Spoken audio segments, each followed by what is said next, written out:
today's topic is about startup life. What's it really like?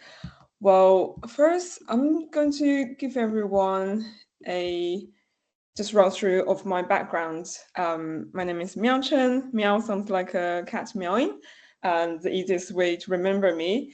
And I'm Chinese, came to the UK in 2010, so I have been here for 15 years now. And for the last 15 years, I have been working in the marketing industry. Well, went through different companies. So 2012, that's my first proper job was with a gaming company called Gamesys. When I joined, they had about 500 people, and just a few years later, they went over 1,000 and eventually went public. So I was a small part of that company, but it was an amazing experience that went through that fast scaling process of that company. So experience kind of like a bigger company. What does it like working there? Worked there for 5 years, moved a few different roles, kind of all in marketing, trying to learn different things. And in 2017, I got married and just experienced firsthand like how bad the wedding dress, shopping experience was. The dresses were just so expensive and the services were so poor. No one was solving that problem. So I feel, you know what, I'm going to just jump in and solve that problem. So I started my own wedding dress brand, Amberry. Did that for 2 years. Very fun journey, a lot of ups and downs, startup life. Yeah, so that's kind of my first point of becoming an entrepreneur. Then I did that business for 2 years, made a successful small business, but I also realized I couldn't really scale that. So back in 2019, I went back to work, but this time I figured out I actually quite enjoy work with startups. So I went back to work with startups. I first joined a company called Fixter as a growth manager and just got promoted to head of growth very quickly after a year. So since then, I have been working as head of growth, helping startups to scale. Worked with a few marketplaces, and my latest company was with an AI video generator called Hyper. Helps them to scale to 6 million users. Yeah, so it was a fun journey. But the kind of the sad side about startup is it is a little bit unstable. I have experienced that, startups, they couldn't raise more funding, and then I couldn't really continue work with them anymore. So in 2014, I started just still doing what I do, still working as a marketing, but just working independently as a consultant. Yeah, so now I still work with startups, but just as a freelancer and help them kind of on part-time or advisory basis and help them to grow and scale. Yeah, so that's about me. And you can see that I have worked at sort of different companies, starting my own business and worked in startups and did freelancing. So I guess I'm a good person to share my experiences and give you a taste of what's it like working for those different kind of setups. Right.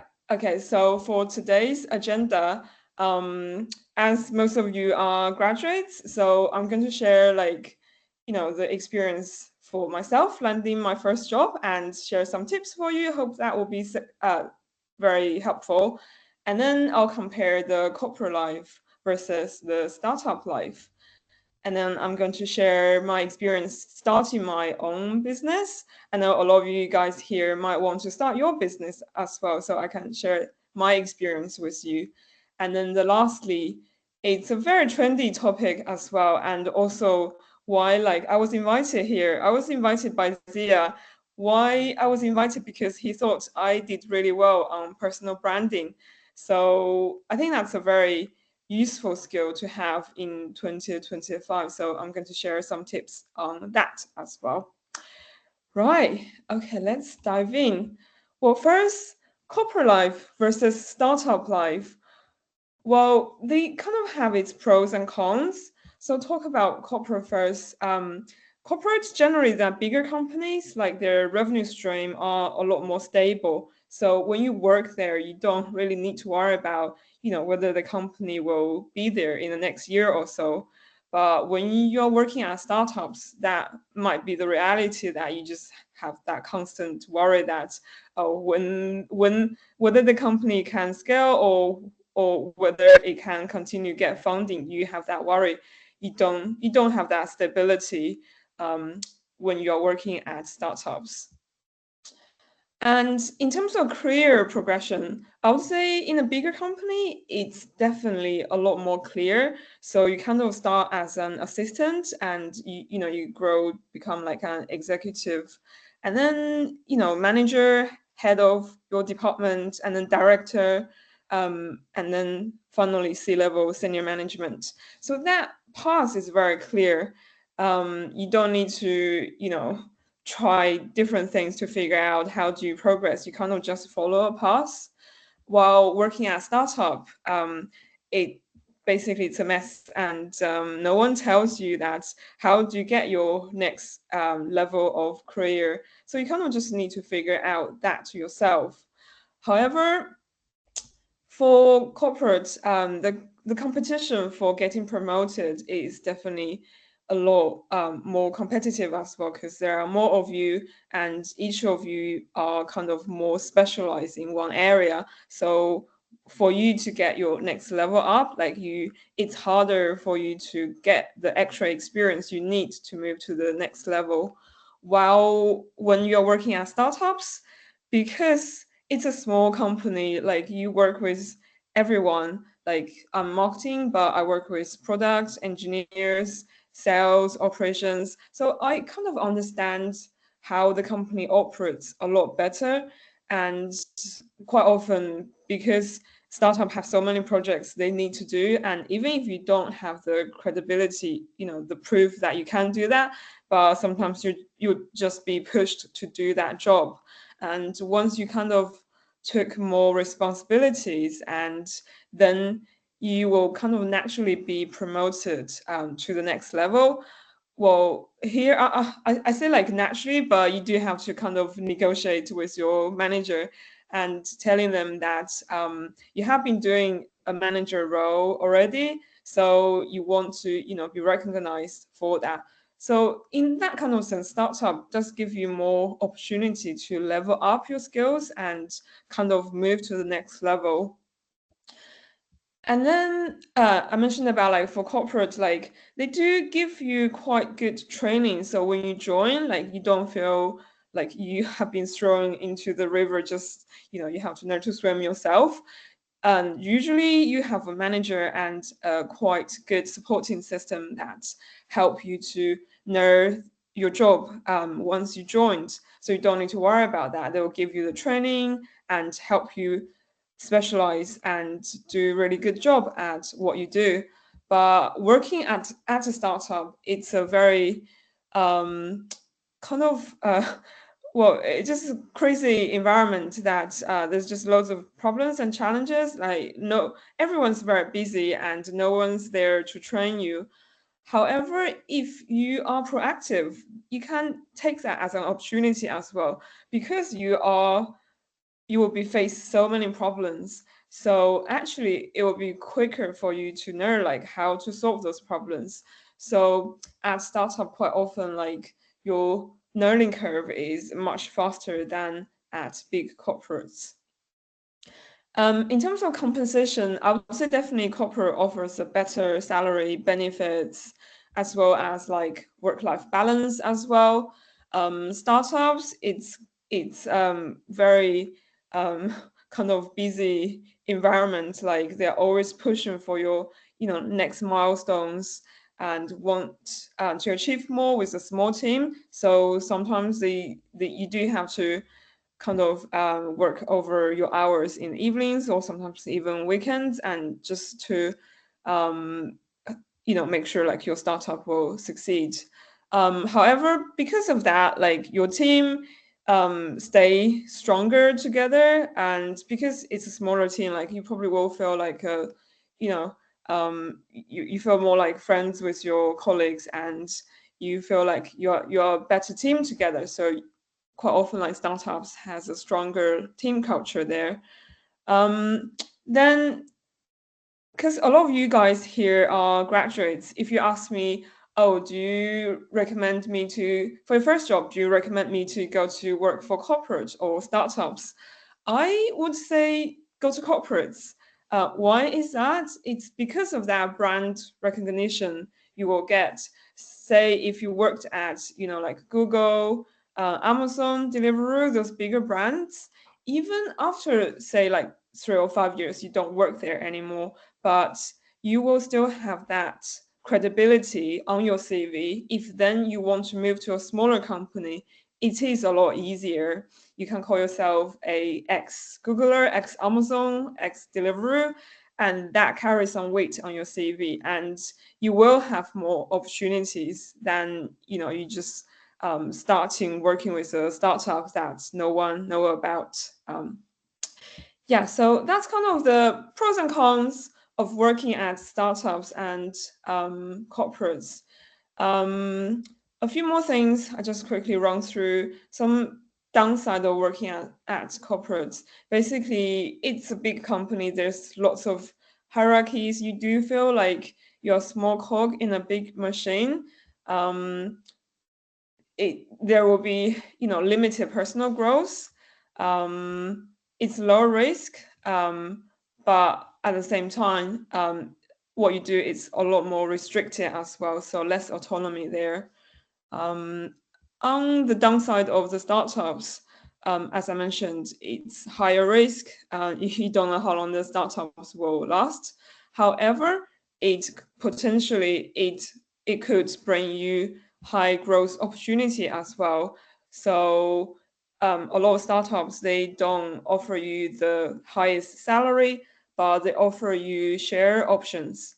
So if the startup does work out, that could become a significant amount of value to you. However, the reality is that startups, they feel like probably 80 or 90% of the startups, they will fail in 5 years.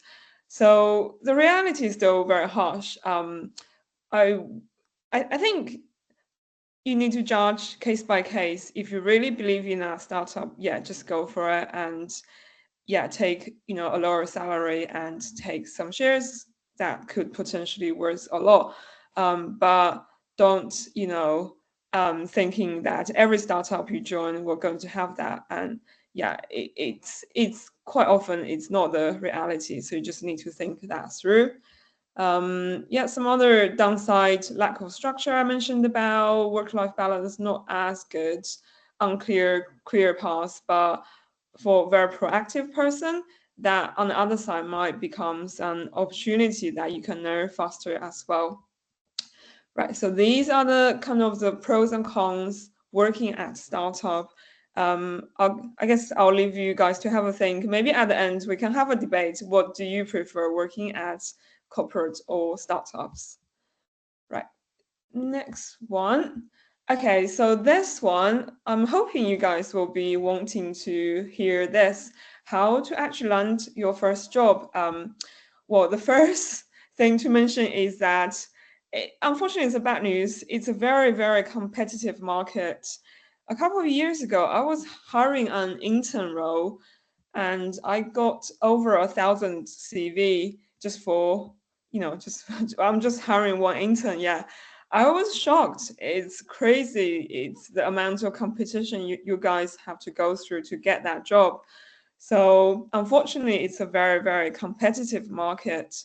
But the good news is that there are still a lot of opportunities. If you can stand out from the market, you will find your way, and you'll get, a job that suits you.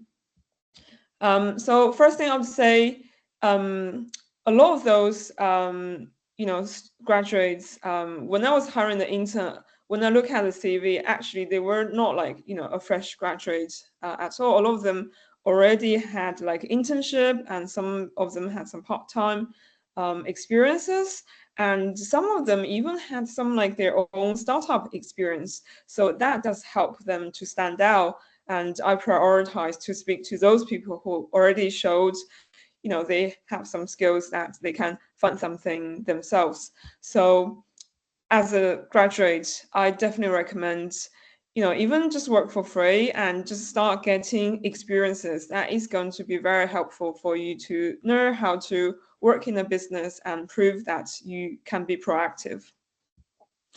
Okay, how to stand out from the crowd? My recommendation would be, first one is to record a video about yourself.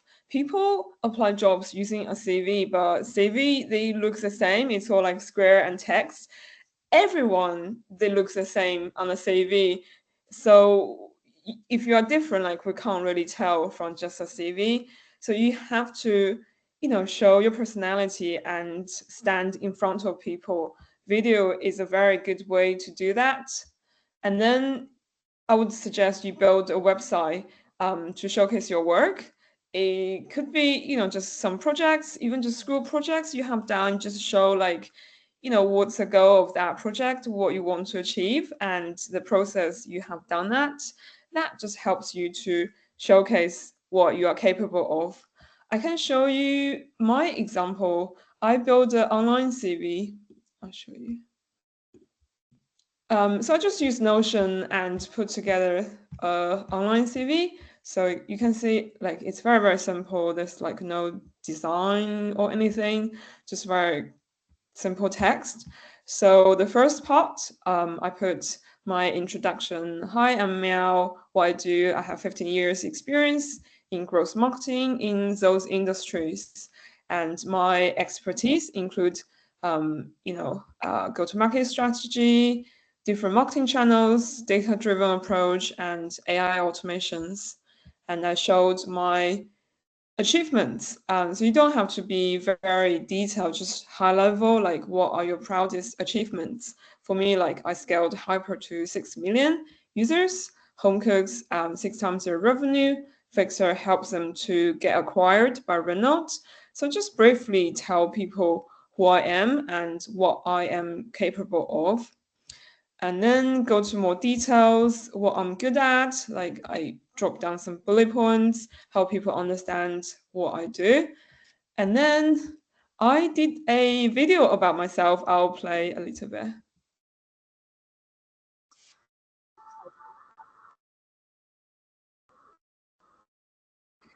Yeah, so you can see, like, just by a very simple video, like, you suddenly come alive, right? Like, you're not just, text on paper anymore. You are an actual person. I think that just help you to come across very approachable and help you stand out from the crowd.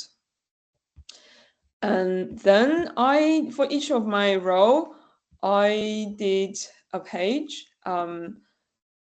In detail, like I put it down, what the company is all about, their website, app, and their, PR articles, the video as well. And then I mentioned like, what's my role at the company, key achievements, show the numbers that I have achieved at the company, and then projects highlights. And so here you will want to tell a story, what you have done, like what problems before you and when you joined, what transformation you have made, and what results you have done for those companies, and put your proof here, like the results or the work you have done here. So let's just give the employers a very, very detailed view of what you have done and what you have achieved. I would say definitely this way it is working. I definitely by sending those videos and my kind of portfolio website, I do get a higher chance of getting interviews, especially for startups. That works better. For bigger companies, they have a process, and sometimes it does not work as well. Right. Okay. So the last point of landing your first job is look beyond the job boards. Um, there's a saying that 80% of the job are actually not on job boards. I don't know whether that's true, but I do know there are a lot of opportunities are not advertised. So how do you get those jobs which are not advertised? Well, just go out networking, talk to your mentors, your mates in unis that they have found a job already, or talk to your parents, their friends. Just use your network and trying to find any opportunity. You can start small and then just start from one opportunity and then move to another opportunity. Right. So these are my tips on landing your first job. And okay, sorry, I think I made a little bit of mistake here. I already talked about corporate versus startup. I think the order wasn't quite right. Anyway, let's move on to starting your own business. I know a lot of you guys want to start your own business as well. So I'm going to share with you like an unfiltered view of what's it like starting your own business. Well, first thing, like, why did I start my own business? The main thing for me, it was like for personal growth. I worked at GameSys for 5 years. I moved three different roles, all within marketing. It was good to learn different aspects of marketing, but I still feel at that time like I still want to learn more about how to operate a whole business, not just marketing, but how to build a product, how to do sales, how to do the engineer and operations. I want to just understand more about the whole business. And at that time, there wasn't any opportunity for me to do that. I can keep moving roles, but it won't be like there won't be a career path for that. So after 5 years, I kind of saw a problem. I just thought that's an opportunity for me to just test my skills and just see whether I can do this myself. So I started a wedding dress brand with no prior experience in fashion. I have no idea how to make a dress. um yeah, so I kind of just jump in, and sometimes just the naivety, it's kind of your advantage. If I know how hard it is to start a business, maybe I just wouldn't do that anymore. So yeah, just if you want to do it, I would encourage you to just take that leap and do it. A lot of things you will learn on the process you are working on your business. Okay, that's why I started my own business and what I've learned from starting a business. The first thing, business is really, really hard. For me, it's a roller coaster journey. Yeah. First, I thought, what, like I can sell my dresses cheaper and people will come because my price are more competitive. But then I realized that brides, they don't care about the prices. They just want the dress that they dream of. They are willing to pay anything. So my business idea wasn't actually valid. That's the thing I learned from doing that. And later on, I started iterating and changing my product lines. And I work with designers, pattern cutters to, redesign my dresses. That process was stressful, but also fun as well. I learned a lot of new things that I didn't know before. And more importantly, I kind of built up the confidence that I know I can start something from scratch. I think that's actually a very important thing for my later career, and that actually helped me to fast track my career. That after I went back to work, I joined the startups.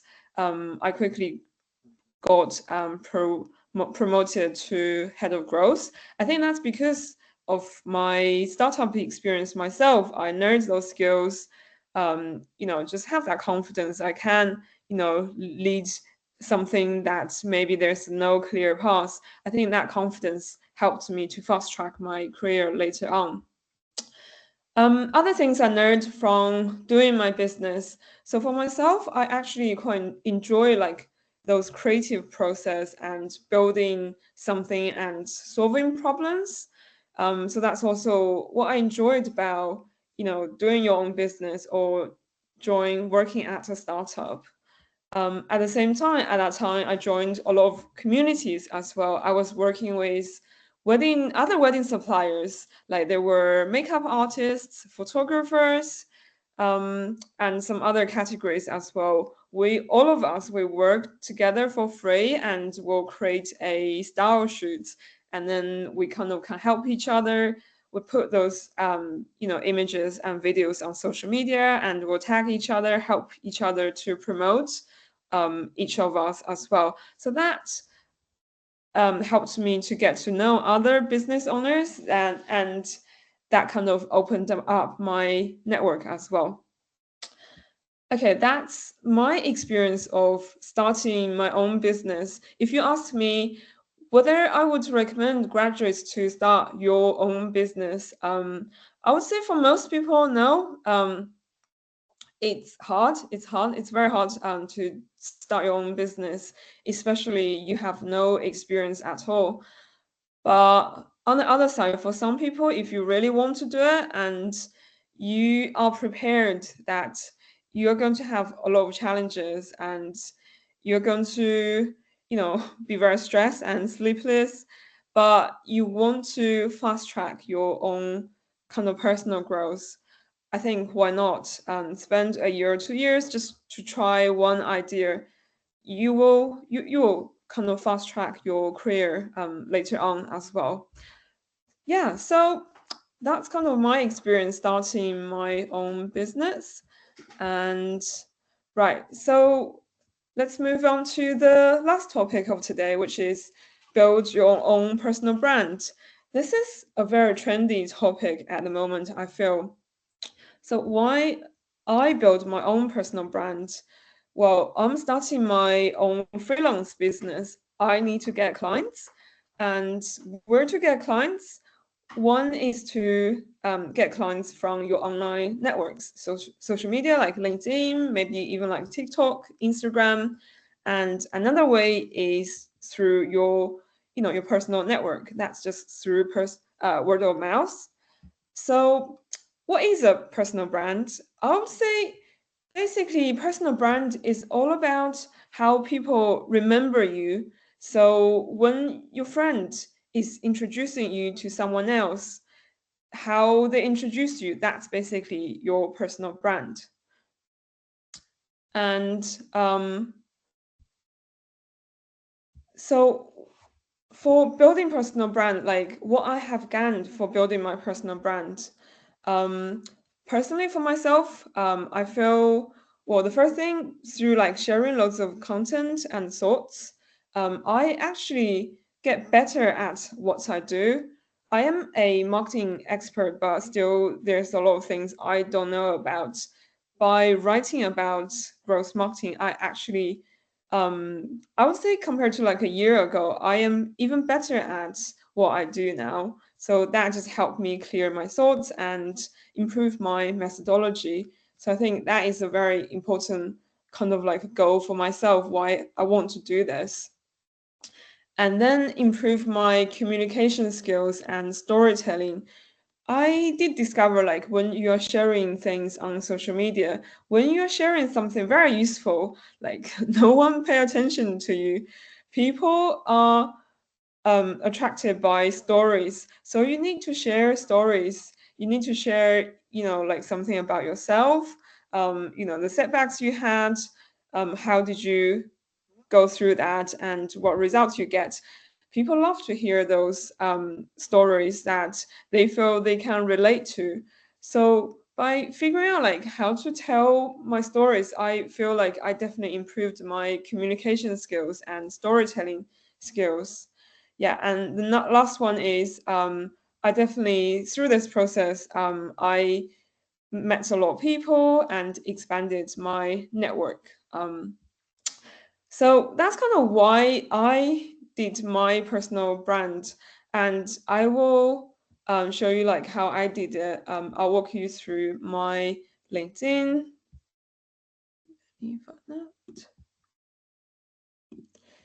Okay. Yeah. So you can see like my LinkedIn. a very bright color. I deliberately choose that because I know that's kind of like a neon color that attracts people's attention, and not many people are using that. You don't have to, be like me choosing such a bright color. Just choose something, you're comfortable with that represents you.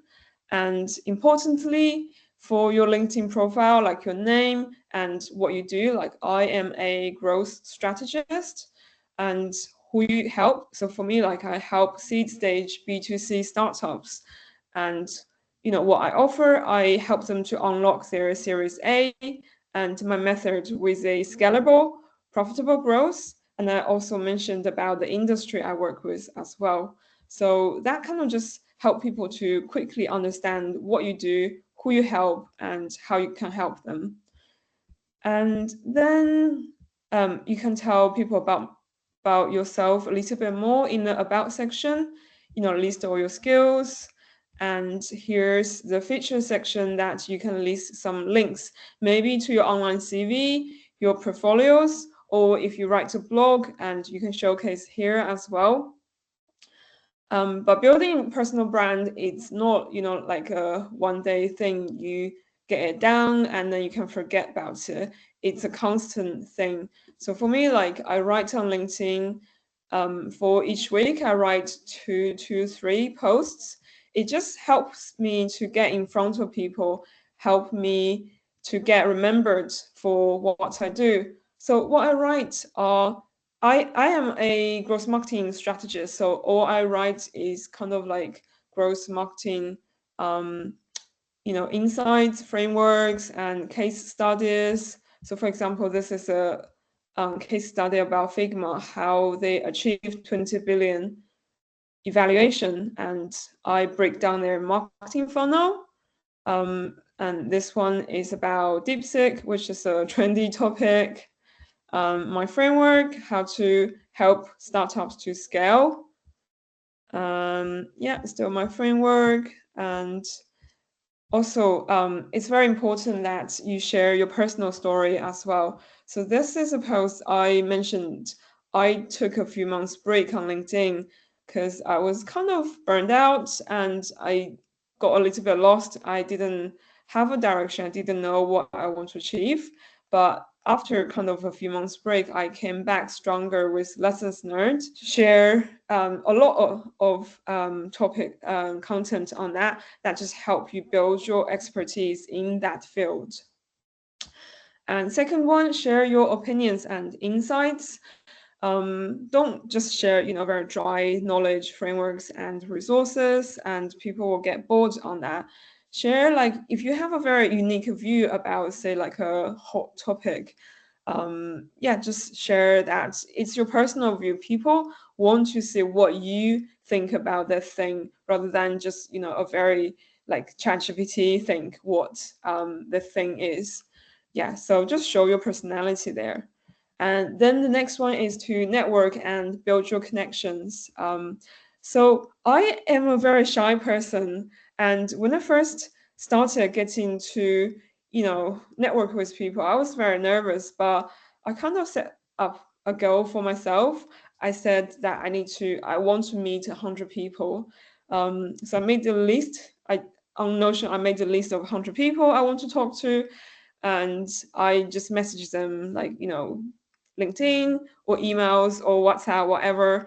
But the response is actually very positive. All of them, they did get back to me, and a lot of them, they were like colleagues. I haven't talked to them for years, and we caught up. It was a very nice feeling that you kind of catch up with people that you haven't been talking to for a while, and just learning like, what they're doing. Yeah, like their kind of challenges and the things they enjoy. That's just a very enjoyable thing for you to do.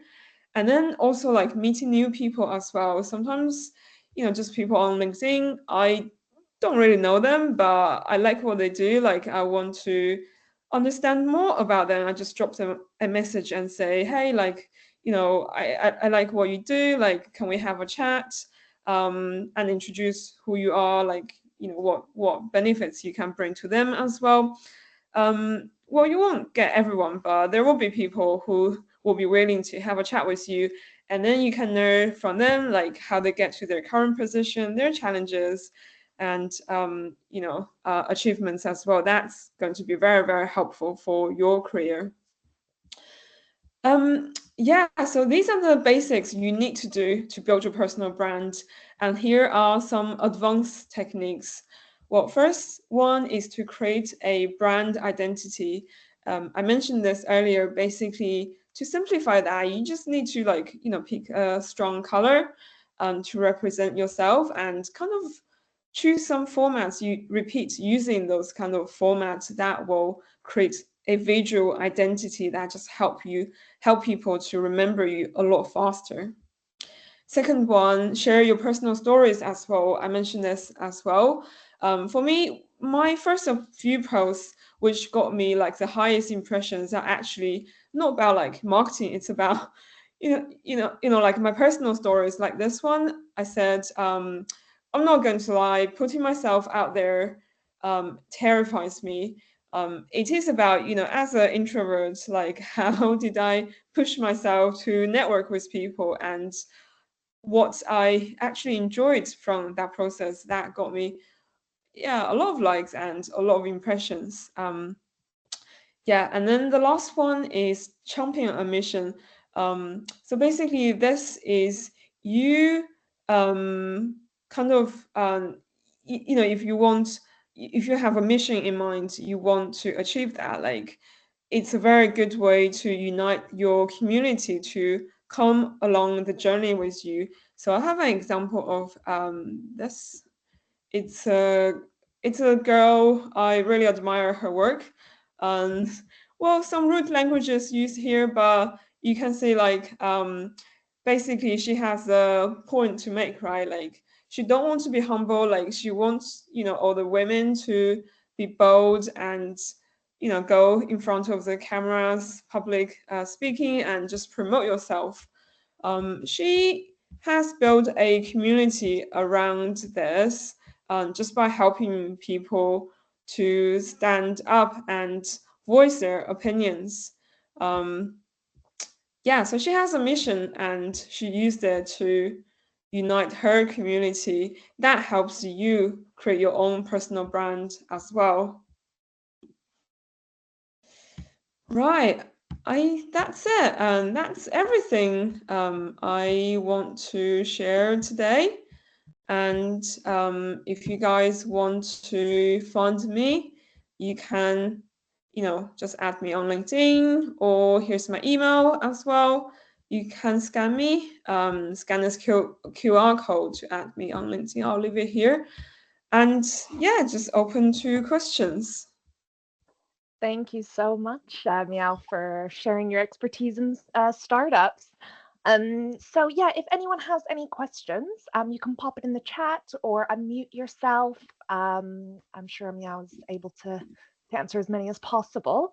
I did just have one just whilst we're waiting Yeah, for others to come through. I was just wondering what the software you used to create your online CV. What was the website? software.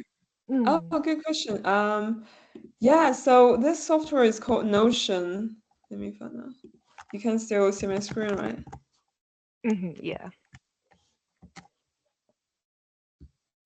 Eh? It went to here.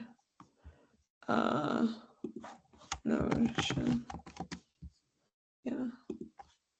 So this Brilliant. one. So basically, it's a software to help you kind of organize your projects, documents, but you can also use it to, just create a page, just add, text, images, that kind of thing. Yeah, it's very simple. It does not matter like how you create that. Like it can be just very simple on a piece of paper or just words, as long as people can have access to that and you share the information. And I think that will do the job. I can also share you like my website as well. This is my freelance website. So I use a tool called Squarespace. yeah, like use their templates, and I did my own images and wrote my own copy. Yeah, and then build this website as well. Brilliant. Thanks. We'll link all of this later on as well, so people can go back on that. Yeah. We have a question from Alison, actually. It's just come through. Would you recommend fully researching your potential business idea for potential competition, current market demand, etc., and any advice for a business plan? Depends on your definition of fully researching, because you can't really like understand everything. There's no perfect solution. So I would definitely recommend like you research enough. Like if you have a business idea, like you should kind of identify who could be your potential customers and speak to at least like 10, maybe even more, like 20 or 30 of them, and just to validate your idea and making sure that people actually have a problem that they need to solve, rather than just something like you think it might be a brilliant idea and then they don't actually care. That was the first mistake I made for my business. Yeah, I ended up wasting my own money, just put money into production, making the dresses, and then I figure actually people, the brides, they don't actually like those dresses. Yeah, so do your research first, and well, you kind of do your work at the same time as well.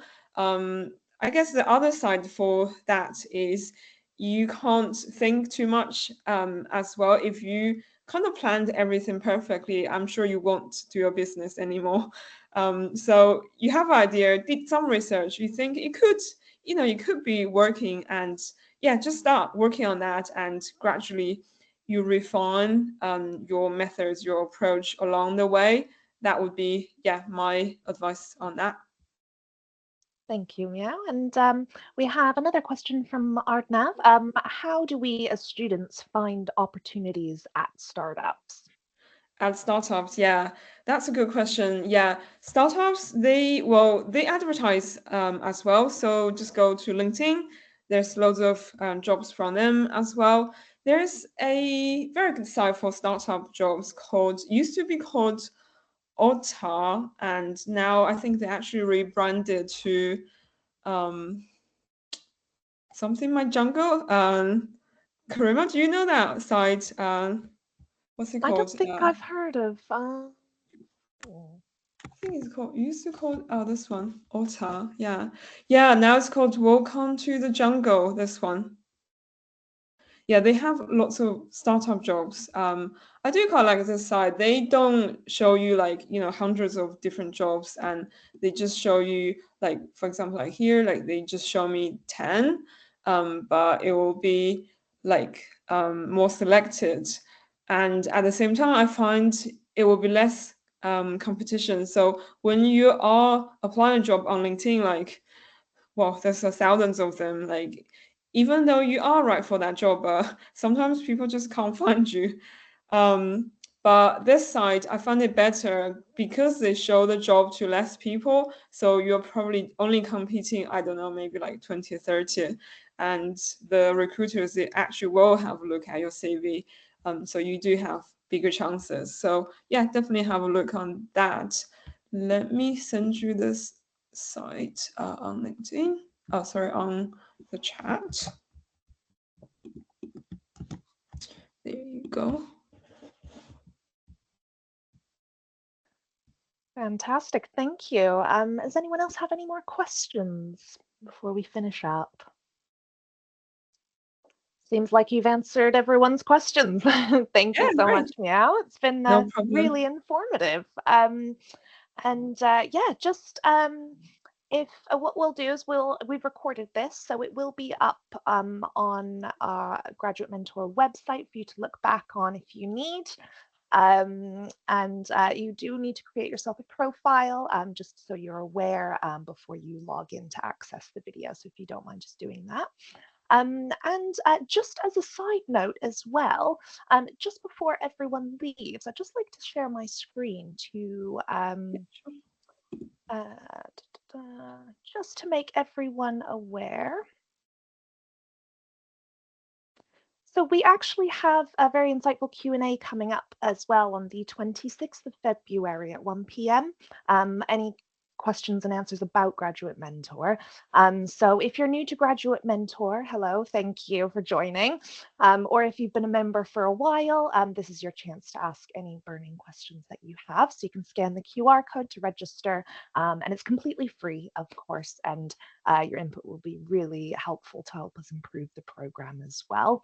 But thank you so much, Meow. I really, really appreciate your expertise in today in startups. It's been really informative, and I'm sure everyone will have something to take away from it. So thank you so much. Yeah, that's great. My pleasure.